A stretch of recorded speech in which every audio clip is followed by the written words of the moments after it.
నమస్కారం. నేను కామేశ్వరిని. ముందుగా పద్మావతి గారికి హృదయపూర్వకమైనటువంటి నమస్కారాలు తెలియజేస్తున్నానమ్మా. 40 ఏళ్ల క్రితం మా తోబుట్టువుల నుంచి ప్రేమ పొందాను. తర్వాత నాకు ప్రేమ దొరకలేదు.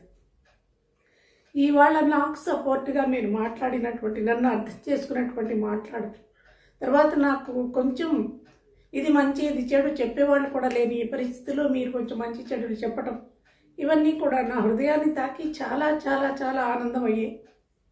ఈ ప్రేమతో దుఃఖం వస్తుంది. ఇప్పటికి 4 వీడియోలు నేను చేస్తున్నాను, డిలీట్ చేస్తున్నాను, మాట్లాడడానికి రావట్లేదు. ఎందుకంటే మీ మాటలు నా గుండెలో అలా అలా అలా అలా మెదులుతున్నాయి. అలాగే ప్రొఫెసర్ డాక్టర్ ముళ్ళపూడి సత్యనారాయణ గారికి కూడా హృదయపూర్వకమైనటువంటి నమస్కారాలు. అయ్యా, మీరు పెద్ద పెద్ద మాటలు పాదాపి వందనాలు లాంటివి కాదండి, సరస్వతి పుత్రులు మీరు. మీ వీడియోలు ఇంతకిత్తం నేను చూడలేదు. నిన్ననే అన్నీ చూడడం వల్ల చూస్తూ మీ మాటలు విని నాకు అనిపించింది ఏదో చేశాను. కానీ అక్కడ తప్పు పట్టడం అనేటువంటిది మిమ్మల్ని కూడా కాదు. అందువల్ల మీరు పెద్ద మాటలు పాదాపి వందనాలు లాంటివి చెప్పకూడదు. ఎందుకంటే సరస్వతి మూర్తి భవించినటువంటి వ్యక్తులు మీరు. సలహాలు ఇవ్వాలి, చిన్నవాళ్లే కాబట్టి ఆశీర్వదించమని నేను అడగడం లేదు. ఇంకా పద్మావతి గారి దగ్గరతో చెప్పాలంటే, అమ్మా, అర్థం చేసుకున్నారు ఒక స్త్రీ హృదయాన్ని. అలాగే తప్పులు అటు ఇటు ఉన్నాయనేటువంటిది కూడా నిజం. జరిగిన విషయాల్లో చాలా చాలా చెప్పాలి, కానీ మీకు తెలియదు. ఆ వ్యక్తి ఒక లేడీ సైకో.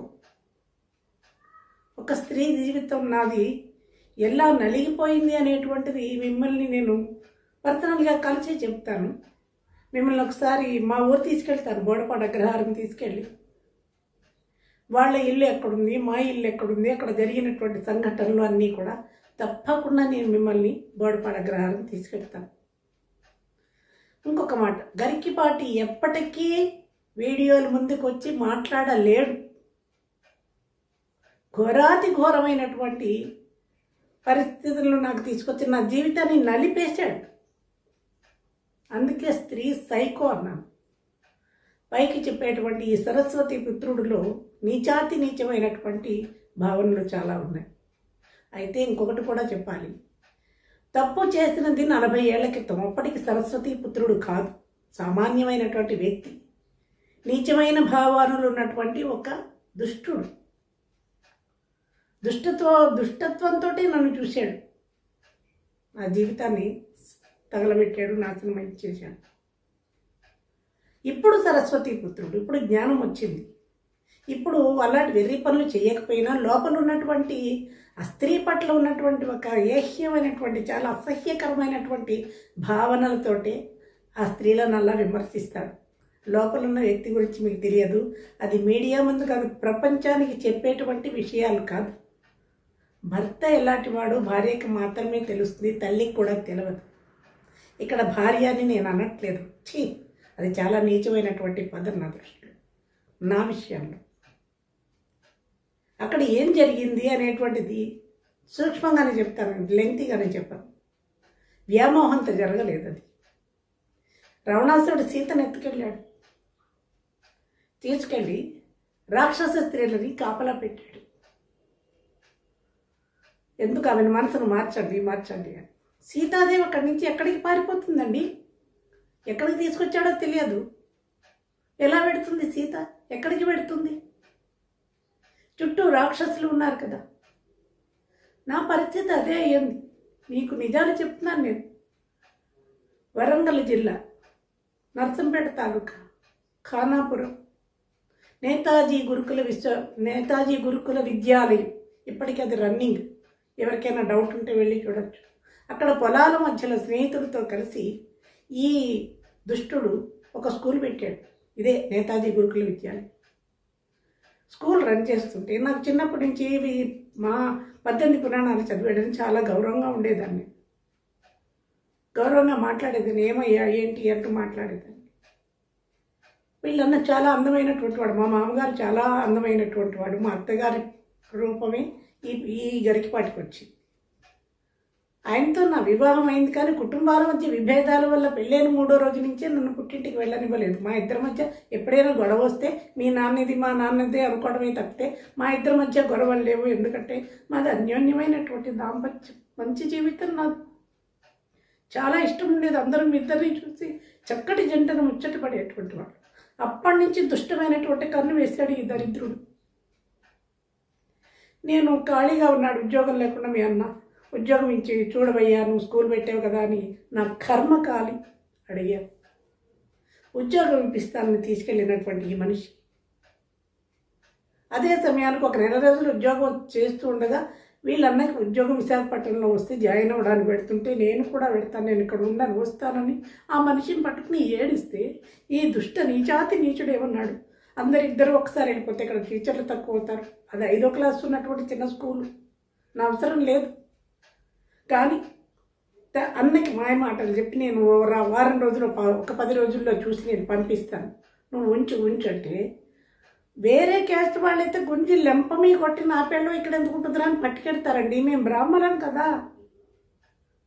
అటువంటి అది ఆ పొగరనండి, లేకపోతే ఆ ధైర్యం కానంటే అది లేదు. ఆ ధైర్యమైనటువంటి ఆలోచనలు వాళ్ళకి రావు. బ్రాహ్మడు తెలివైన వాడు కానీ భయస్తుడు.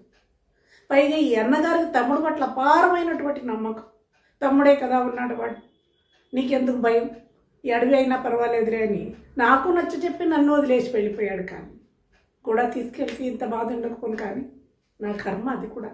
ఇప్పుడు సత్యనారాయణ గారు మొదలప్పుడు సత్యనారాయణ గారు చెప్పారు చూసారా, గత జన్మవేవో ఉంటాయి, ఆ కర్మలే నడిపిస్తాయి. ఈయన వెళ్ళిన 2వ రోజు నుంచే వీడు ప్రవచనాలు మొదలెట్టాడు నా దగ్గర. నేను తల్లితో సమానం ఏం మాట్లాడుతున్నామంటే అక్కడ జరిగిన వెర్షన్స్ని పద్మావతి గారు పర్సనల్గా చెప్తాను, వీడియోలో చెప్పలేదు. అక్కడ వ్యామోహంతో కూడినటువంటిది కాదు. ఎందుకు ఏం జరిగింది అనేది తర్వాత చెప్తాను. గతం అయిపోయిందండి. పాపమో పుణ్యమో, క్రితం జన్మ పాపాన్ని నేను కూడా అనుభవించబట్టే కదా ఈ జీవితం ఇలా అయింది. లేకపోతే ఆ మనిషితో ధర్మంగానే బతికి హాయిగా నాకు పెళ్ళిళ్ళు, పూజలు, నోములు, వ్రతాలు ఇష్టం, మనస్ఫూర్తిగా ఇష్టం, అన్నింటినీ కోల్పోయాను. నా కర్మ, వీడి పాల్పడ్డా. కానీ నా జీవితం చివరి వరకు నన్ను నలిపేసాడండి. ఒక స్త్రీని హీనంగా నన్ను ట్రీట్ చేశాడు. ఇది కూడా నేను వీడియో ముందు చెప్పలేను. మీరు మీ నంబర్ ఇచ్చో ఎక్కడున్నారో చెప్తే నేను మీకు పర్సనల్గా చెప్తాను. అప్పుడు గదికి పాటు నిజస్వరూపం మీకు అర్థమవుతుంది. ఆయన వీడియో ముందుకి జీవితంలో రాడండి. నా ఎదురుగా కూర్చుని నేను చెయ్యలేదని చెప్పమనండి. ఆయన చేసిన దుష్ట చర్యలన్నీ నేను బిట్టు నేను రెడీగా ఉన్నాను. అంత నేను నిజాయితీగా ఉండి ధర్మంగా ఉండబట్టే ఇవాళ భగవంతుడు నాకు ఇల్లు ఇచ్చాడు, నాకు ఉద్యోగం ఇచ్చాడు, నా చుట్టూ మంచి సర్కిల్ ఇచ్చాడు. భగవంతుడి బ్లెస్సింగ్స్ నా పట్ల ఉన్నాయి. ఆధ్యాత్మికమైన జీవితంలోనే వెడుగుతున్నాను. ఇప్పటికీ నాలో కాముకత్వం లేదు. అటువంటిదే ఉంటే నేను ఎప్పుడో నాశనం అయిపోదునండి. నేను ఇప్పుడు కూడా వీడియోలు చూడట్లేదు, నేను కామెంట్లు చూడట్లేదు. ఎందుకంటే నేను హర్ట్ అవుతాను. నేను సుఖంగా బతకాలనుకుంటున్నాను. ఎందుకంటే ఎవరి ఇష్టం వచ్చినట్లు వాళ్ళు వెళ్తారు. అది వాళ్ళ చెల్లెలకో వాళ్ళ అక్కకో జరిగిన అన్యాయం అయితే అలా మాట్లాడతారు ఎవడైనా. విమర్శ కూడా మంచి విమర్శ చేయాలి, మంచి పదాలతో విమర్శ చేయాలి, ఎవరికి వచ్చినట్టు వాళ్ళు. మా ఫ్రెండ్స్ చెప్తుంటే విని నేను వద్దు చెప్పొద్దు అని నేను వినటం లేదు, చెప్పకపోవడం. అటువంటి పరిస్థితుల్లో చాలా హీనం చేశాడు గరికపాటి నా జీవితాన్ని. అన్నీ భరించాను. ఎక్కడ ఎంతవరకు అంటే పిల్లల్ని చూసుకుంటున్నాను, ఇంటి బాధ్యత లేకపోయినా, ప్రేమలు దోమలు నాకు మనిషి అంటే అసహ్యం, పరమాసహ్యం. వెళ్ళిపోయే పరిస్థితులు ఎక్కడికి వచ్చాయంటే మనిషి ఎదిగి అవధానాల స్థాయి దాకా వచ్చాక సమస్యాపూర్ణ మా ఇద్దరు ఈ బ్యాడ్ రిలేషన్ మీద ఇస్తున్నారు. అక్కడ మొదలైంది. ఈయనే చెప్పాడు, మా అమ్మ నిన్ను వదిలించుకోమంది అన్నాడు. మీరు నమ్మినా నమ్మకపోయినా నేను నమ్మినటువంటి భగవంతుని మీద సాక్షిగా చెప్తున్నా, నా మీద చేతబడి ప్రయోగాలు చేయించారు తల్లి కొడుకు. ఆ ప్రభావం ఉందో లేదో అవన్నీ నేను చెప్పలేను. ఎందుకు చేస్తున్నా, నా మేలుకోరి చేతబడి ప్రయోగాలన్నీ చేయించాడు, నా చేత చేయించాడు. ఇప్పుడు అన్నీ ఏమీ లేవు అని అబద్ధాలు చెప్తాడు, వాటి మీద నమ్మకం లేదంటాడు. అప్పుడు ఆ మనిషి చేసినటువంటి పని ఇప్పుడు నేను చేస్తున్న ఈ వీడియో మిమ్మల్ని మా ఇంటికి తీసుకొస్తాను రండి పద్మావతి గారు. నా ఇంటి చుట్టూ నేను మాట్లాడుతుంటే అందరు దేవతల ఫోటోలు ఉన్నాయి, వాళ్ళు ఎదురుకుండా మాట్లాడుతున్నారు. నిజమే మాట్లాడుతున్నది, తప్పు మాట్లాడాల్సిన అవసరం నాకేముంది? ఏముందండి? ఇంకా ఇంకా నీచాతి నీచమైన పనులు చేశాడు. సాగర ఘోష ఆ కావ్యం కాపీ చేస్తుంటే అది ఒక ఊతు ఘోష. ఎందుకు అనేది పర్సనల్గా మీకు చెప్తాను. మనిషిలో ఉన్నటువంటి ఒక నీచమైనటువంటి ఒక మనిషి ఉన్నాడు గరికపాటిలో. అందువల్ల అది చెప్పడానికి చాలా అసభ్యకరమైనటువంటివి. నా గ్రహస్థితి బాగోక, నా కర్మకాలి వీడి పాల్గొడ్డారు. ఊళ్ళో వాడండి, పక్కింటి వాడండి. అరే, సంప్రదాయమైన కుటుంబంలో పుట్టి పెరిగిన ఆమెను నేను ఇలా దగా చేయకూడదు అనుకున్నాడా? చేసేసాడు, అయిపోయిందండి. పిల్లలు ఇవన్నీ కూడా నిజమే, కర్మ అంటున్నాను కదా. అది ఎప్పుడో అనుకోకుండా పుట్టినటువంటి పిల్లలే. కానీ ఈ దౌర్భాగ్యుడితోటి నాకు ఎక్కువ అనుబంధాలు లేవు. ఆయన కవిత్వం, ఊర్లో తిరిగాడు, స్వార్థంలో బతికాడు, అయిపోయింది. పిల్లల్ని పెట్టుకుని బతుకుతూ ఉన్నాను. పిల్లల ఫ్యూచర్, ఇంటి బాధ్యత తీసుకొని నన్ను ద్వేషించకుండా ఉంటే ఇవాళ ఇవన్నీ బయటకు వచ్చేవి కాదు. సమస్యాపూర్ణాలు వాళ్ళు అలా ఇస్తే నా బాధ్యత అండి. ఈశ్వరి, నువ్వు మా పేపర్ కామేశ్వరి, మా అమ్మ నన్ను ఈశ్వరి అనేది. ఈ మహానుభావుడు అలాగే అనేవాడు. నువ్వు చచ్చిపో, గంధపు చెక్కలతో కాలు పెడతానన్నాడు. నేను ఎందుకు చచ్చిపోవాలి పద్మావతి గారు? నేను ఏం తప్పు చేశానని చచ్చిపోవాలి? చచ్చిపోయాక ఏ చెక్కలతో కాలు పెడితే ఏంటండి? చావునన్నా చావు, ఇంట్లో నన్ను చనిపో, నీ కారణంగా నా అభివృద్ధి పోతుంది. మా అమ్మ నిన్ను వదిలించుకోమంది. అది ఏమి తల్లండి? ఆవిడికి కూతుళ్ళు లేరు. చచ్చిపో అంటాడా? చచ్చిపో అంత నేను వెళ్ళిపోదునండి, పెరిగితనం నాది. కానీ నాకు 2 పిల్లలంటే ప్రాణం. నోములు నోస్తే పుట్టిన పిల్లలు వాళ్ళని వదులుకుని నేను ఎక్కడికి పెడతాను చెప్పండి? నన్ను బతుకనివ్వలేదండి. ఇంకా నీచమైన పనులు చేశాడండి. అవి నేను పర్సనల్గా చెప్తాను, చెప్పలేదు. వెళ్ళిపోయే పరిస్థితిని తీసుకొచ్చాడు. నన్ను అమ్మేశాడు. ఏం చెప్పమంటారు? ఏమైపోయింది జీవితం? బతుకు దుర్భరం అయిపోయిందండి. పిల్లల్ని పెట్టుకుని ఏం బతకాలి? పిల్లల చదువులు, భవిష్యత్తులు, పెళ్ళిళ్ళు అవ్వవేమో, నా బ్యాడ్ రిలేషన్ తోటి పెళ్ళిళ్ళు అవ్వవేమో వెర్రి దానిలా ఆలోచించాను. కానీ కాలం మారింది. కాలంతో పాటు వీళ్ళకి పెళ్ళిళ్ళు అవుతాయి అనే ఆలోచనే నాకు రాలేదు. పిచ్చిదారులైనా ఆలోచించి వెళ్ళిపోవాలనుకునేటువంటి అనుకోని పరిస్థితిని, ఆ వెళ్ళిపోయే పరిస్థితులను కూడా ఈ దుష్టుడే ఏర్పాటు చేశాడు. ఇవన్నీ వ్యక్తిగతంగా చెప్పవలసినటువంటి, ఎందుకు వెళ్ళిపోయాను, ఎలా వెళ్ళిపోయాను కూడా చెప్తాను. కాముకత్వం అటువంటి లక్షణాలు నాకు లేవు. ఉంటే వాడు అన్న నుంచి దగా చేసి తీసుకొచ్చినప్పుడు ఈ దరిద్రపు మొహంతో నేను సంసారం చేయలేను, ఉండలేను. నేను అవధానిని చేస్తాను. సొసైటీలో స్త్రీ అవధానులు లేరు.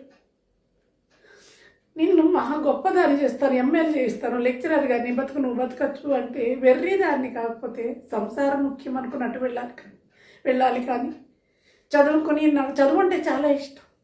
చదువుకోలేదు, 10th చదివాను, చదివిస్తానంటున్నాడు, అవధానాలు చేయిస్తానంటున్నాడని పిచ్చిదాన్ని నేను లొంగింది అదే ఒక్కదానికి భగవంతుడు సాక్షిగా చెప్తాడు. అవధానాలు చేయించాడా? ఇద్దరం ప్రయాణం చేస్తుంటే అనుకోకుండా మొహం ఇలా పెట్టి కూర్చుంటే ఒక పద్యం వచ్చిందండి. చిరునవ్వులకు మోమున చిరునవ్వే కానరాదు, చింతేలనుకో పరులన్న మాటలన్నీయు చిరునవ్వుతో స్వీకరించి చింతను విడుమా. కంద పద్యం అండి. లక్షణాలన్నీ కరెక్ట్గా ఉన్నటువంటిది. అప్పటిదಕ್ಕೆ రాసుకుంటూ నేను నేర్చుకున్న తెలుగు చేస్తానండి. ఛందస్సు వచ్చు. అది ఎందుకో నోటి నుంచి వస్తే అక్కడ టిక్ పెట్టాడు. నన్ను మించి ఇది పెద్దదైపోతుంది అనుకుని అక్కడ నుంచి హీనాతిహీనంగా నన్ను తొక్కాడండి. వెళ్ళలేకపోయాను. ఎందుకు అంటే పిల్లలు. నిజంగానే నేను కాముకురాలని అయితే, అదే ఆలోచన ఉన్నదైతే ఈ దరిద్రపు మొహంతో నేను అక్కడ ఉంటానండి. ఎప్పుడో పోదు. వచ్చిన గవర్నమెంట్ ఉద్యోగానికి వెళ్ళనిచ్చాడు కాదు, ఉన్న ఆస్తి లాగేస్తాడు. పిల్లల నుంచి వదలకి ఏం చేయనండి. వాళ్ళ భవిష్యత్తు బాగుండాలి. పిల్లల్ని ఎంత హింసించాడో మా గురజాడకి గుర్తులేదు.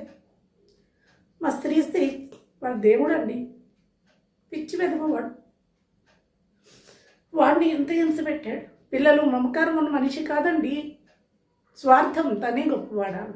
తన కీర్తి వీటి కోసమే పాకులాడాడు. నాతో దెబ్బతిని ఉన్నాడు కాబట్టి ఆ శారద దగ్గర నోరు మూసుకుని ఉన్నాడు.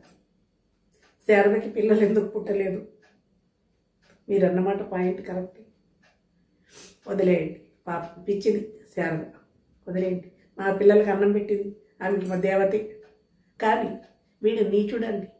ఇవాళ సరస్వతీపుత్రుడే ఈ జ్ఞానం వచ్చాక తప్పులు చేయకపోయినా పాతది గుర్తుపెట్టుకొని ఒళ్ళు దగ్గర పెట్టుకుని మాట్లాడాలి కదా. అహంకారం అండి. అహంకారంతో మాట్లాడి ఆ అహంకారంతో నేను నా మీద క్రిమినల్ కేసు పెట్టాడు. ఆ రోజు క్రిమినల్ కేసు పెట్టకుండా ఉంటే ఇంత రచ్చ అయ్యేది కాదు. ఏమనుకున్నాడంటే ఆడది నన్నేం చేస్తుందనుకున్నాడు. అధికార మదం, ధన మదం, పొగరు, పుట్టినప్పటి నుంచి ఉన్నటువంటి పొగరు. ఆ ఇంట్లో అందరికీ ఉంది ఆ పొగరు. దాంతో క్రిమినల్ కేసు పెట్టాడు. ఆ క్రిమినల్ కేసు వల్ల నేనేదో బాధపడి 2 పద్యాలు పెట్టుకోవాల్సి వస్తే అది ఇవాళ అందరికీ ఆధారమై నన్ను అడ్డు పెట్టుకుని వీడియోలు చేస్తున్నారు. 9 నెలల క్రితం నేను పిల్లల కోసం బాధపడినటువంటి వీడియో 9 నెలలు ఎవరైనా పెట్టారండి? ఇవాళ ఎందుకు బయటకు వచ్చాయి? అభిమానులు ఉంటే అభిమానం పెట్టుకోండి, కానీ తెలియని వాళ్ళకి కూడా వాళ్ళు ఈయన ఇలా అని చెప్పినట్టుగా నిమిషానికి ఒక వీడియో చేస్తున్నారు. నీచమైనటువంటి కామెంట్స్ నేను వినట్లే. ఇంకొకటి, ఏ కామెంట్ నాకు తాకదండి. నేను ఆ బోర్డర్ దాటేస్తాను. అతీతమైనటువంటి మనస్సు అయిపోయింది. భగవంతుడు ఒక్కటే. ఇంత పుణ్యం సంపాదించుకోవాలి, వచ్చే జన్మన్నా నేను కాస్త మంచిగా బతకాలి అనుకుని నిరంతరం భగవద్ధ్యానంలోనే ఆధ్యాత్మికమైన తత్వంలోనే పెడుతున్నా. ఇలాంటి వీడియోలు 100 వచ్చినా 100 కామెంట్స్ వచ్చినా నా శిష్యులు నాకు నమస్కారాలే పెడతాను. నేనేంటో వాళ్ళు చూస్తున్నాను. 2001లో బయటకు వచ్చానన్నాను. అప్పటి నుంచి ఇప్పటికీ నేను ఒక్కదాన్నేనండి. నా జీవితం 2004లో నేను హైదరాబాద్ వచ్చాను. నా చుట్టూ ఉన్న వాళ్ళని అడగండి, నేను ఎలా బతుకుతున్నానో అడగండి. 4 క్రితం అరకు వ్యాలీలోని అల్లూరు సీతారామరాజు స్కూల్లో ఈ రాక్షసుడే తీసుకొచ్చి నన్ను జాయిన్ చేశాడు. అక్కడికి వెళ్ళి బతుకువాలి అంటే నేను వెళ్ళిపోవటమే మనిషికి కావాలి కాబట్టి అక్కడి నుంచి నేను డైరెక్ట్ హైదరాబాదే వచ్చి బతికాను. ఒక్కదాన్ని బతుకుతున్నానండి. 24 సంవత్సరాలుగా కష్టము నిష్ఠూరము పంచుకునే వాళ్ళు ఎవ్వరూ లేరు. ఇప్పటికి కూడా స్నేహితులు కానీ ఆత్మబంధువులు నాని చుట్టాలు మొత్తం పుట్టింటి బలగం చాలా ఎక్కువ ఉంది. ఎవ్వరికీ తెలియకుండా అడవిలో బతుకుతున్నట్టు బతుకుతున్నా. నేను బతుకుతున్న అడ్రస్ ఎవరికి ఇవ్వలేదు. ఎందుకంటే ఎవరికి నిజమైన ప్రేరణ ఈ కారణంగా అందరూ నన్ను ద్వేషించి దూరం పెట్టారు. అందరికీ వీడి మీద వ్యామోహంతో వచ్చాను. వ్యామోహపడడానికి ఏముంది మేడం? పద్యాలకి పాటలకి వ్యామోహపడతారా? నేను కూడా పాడగలను, నాకు కూడా పద్యాలు రాయడం వచ్చు. ఇప్పుడు ఆసులుగా చెప్పమన్నా మీ మీద చెప్తాను. ముళ్ళపూడి సత్యనారాయణ గారి మీద కూడా చెప్పగలను. భగవంతుడు ఆ శక్తిని నాకు ఇచ్చాడు. అయితే జీవన పోరాటంలో ఒక స్త్రీని కదా, నా బతుకు నేను చూసుకోవడం నేను కవిత్వం మీద దృష్టి పెట్టలేదు. పెట్టి ఉంటే నేను కూడా ఇలా చెప్పగలను. అదే ధ్యేయంలో ఉన్నాడు కాబట్టి ఆయన చెప్పాడు. ఎవరికైనా స్త్రీకి ఎవరికైనా అటువంటి అవకాశం ఉంటే వాళ్ళు కూడా గొప్పవాళ్ళు అవ్వగలరండి. మంచిది. సరస్వతీపుత్రుడు అలాగే ఉండాలి. కానీ భిన్నమైన ఆలోచన చేసి అహంకారానికి పోవడం వల్లని అయితే ఇక్కడ ఒకటి జరిగింది. నేను ఏది జరగకూడదు అనుకున్నానో అదే జరిగిందండి.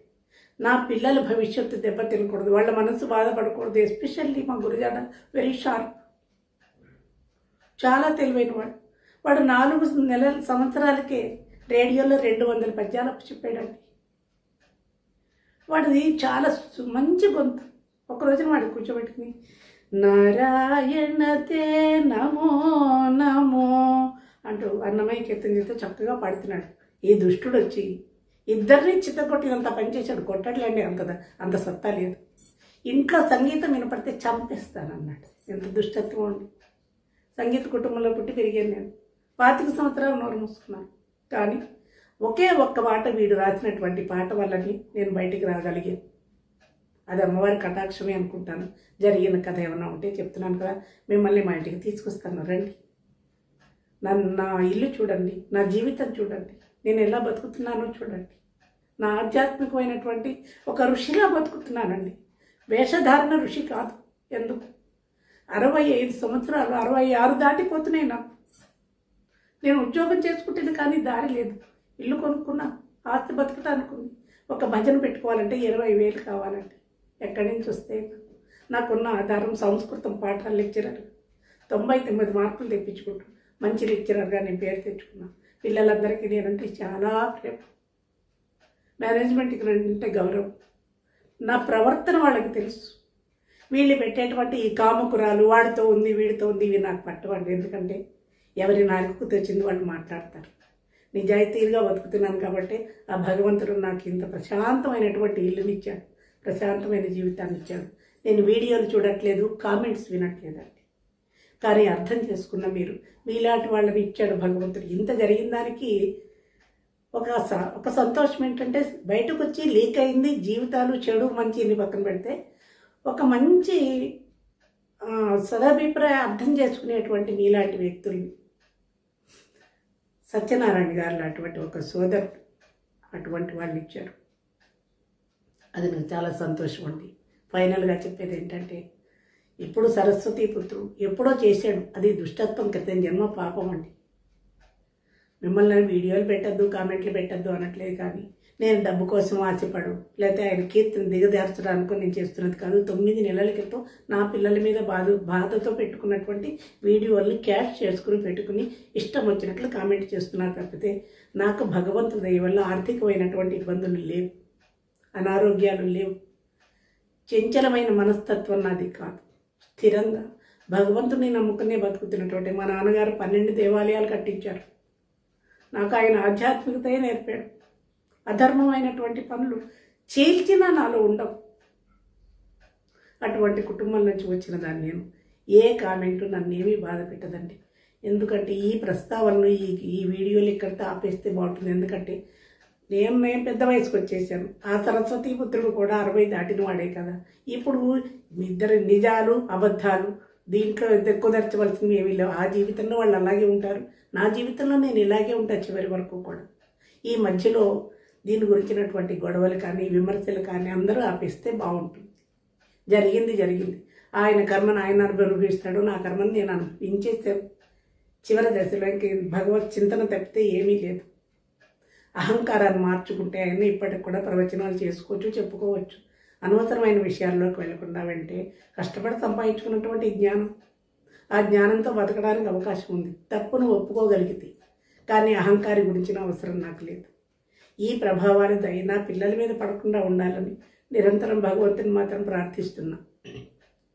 కొడుకులు కోడళ్ళు మనవలు బాగుండాలని, వాళ్ళ కోసం నా తలుపులు ఎప్పుడూ తెరిచే ఉంటాయి. నేను ఎవరి మీద ఆధారపడట్లేదు, ఆధారపడే పరిస్థితి నాకు భగవంతుడి దయ వల్ల లేదు. ఒక మంచి మిత్రురాలనండి, ఒక వెల్ విషర్ మీరు దొరికారు. ధన్యవాదాలమ్మ. ముళ్ళపూడి సత్యనారాయణ గారు.